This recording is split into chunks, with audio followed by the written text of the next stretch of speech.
అయ్యో పాపం మనుషులు నిజానికి అబద్ధానికి తేడా తెలియకుండా ముందుకు వెళ్ళిపోతున్నారు. ఒక మనిషితో స్నేహం చేసేటప్పుడు మంచి చెడు తెలుసుకొని స్నేహం చేయాలి అంటారు. అది ఎలా తెలుస్తుంది? సముద్రాన్ని అయితే చూడగలం, కానీ దానిలో ఉప్పుని చూడగలమా? అలాగే మనుషులనైతే చూడగలం, కానీ వాళ్ళ యొక్క మనస్తత్వాల్ని తెలుసుకోలేం. ఎందుకంటే మనుషులు మన ముందు ఒక మాట మాట్లాడతారు, మన వెనక ఇంకొక మాట మాట్లాడతారు. మనం స్నేహం చేసేటప్పుడు వాళ్ళు కూడా మనలాగే మన హావభావాలు కలిశాయి అనే ఆలోచనతో మనం స్నేహం చేస్తూ ఉంటాం.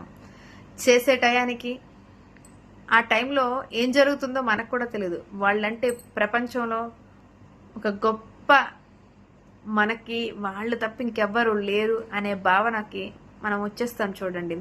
అలాంటి టైంలో మన వీక్ పాయింట్స్ అన్నీ తెలుసుకొని వాళ్ళు మన మీద వెన్నుపోటు పొడుస్తూ ఉంటారు. అలాంటి మనుషుల దగ్గర మనం జాగ్రత్తగా ఉండాలి అంటారు. ఎలా ఉంటాం?